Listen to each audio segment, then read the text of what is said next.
Hello to my sisters. Happy Women's History Month. We are closing out. Today is the last day, but I want to tell you, while it's the last day of Women's History Month, it is not the last day that we make history. You make history every day you show up in your love power, which is simply your ability to show up fully in the greatness and glory that God has put within you so you can impact your sphere of influence. And one woman I want to share with you today as we close out, she was born Isabella Baumfree. You know her as Sojourner Truth, and she has a speech entitled, Ain't I a Woman, that she delivered in 1851 at the Women's Convention in Akron, Ohio. I want to share this with you just to remind you of the greatness within us. This speech reminds me, one, that we're women and that we do a lot of things and serve in a lot of ways. And sometimes, no, all the time, we must use our voice to be recognized and speak not just on our behalf, but the behalf of women all around the world. So I want to say happy Women's History Month. While it's ending, I want to encourage you, go make history every single day. So she starts this poem or this this speech.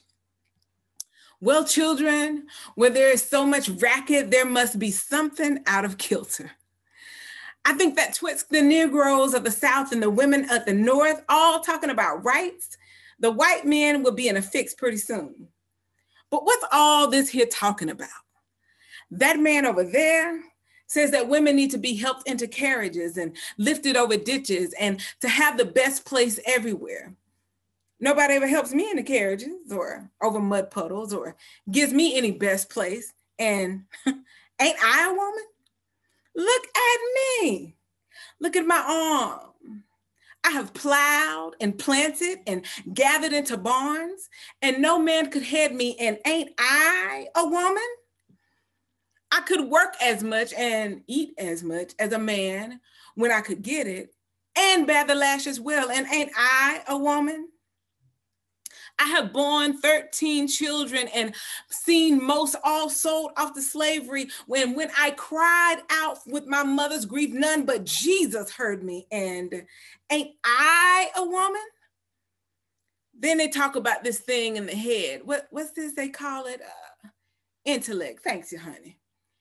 What that got to do with women's rights or a Negro's rights? If my cup won't hold but a pint and yours a quart, wouldn't you be mean not to let me have my little half measure full? Then that little man in black over there, he says that women can't have as much rights as men because Christ wasn't a woman. Where did Christ come from? Where did Christ come from? From God and a woman. Man had nothing to do with him. If the first woman God ever made was strong enough to turn the world upside down all alone, then these women together ought to be able to turn it back and get it right side up again. And now they is asking to do it. The men better let them. Obliged to you for hearing me. And now old Sojourner ain't got nothing more to say. Be blessed, my sisters. Happy Women's History Month. Go make history every day as you operate and activate your love power.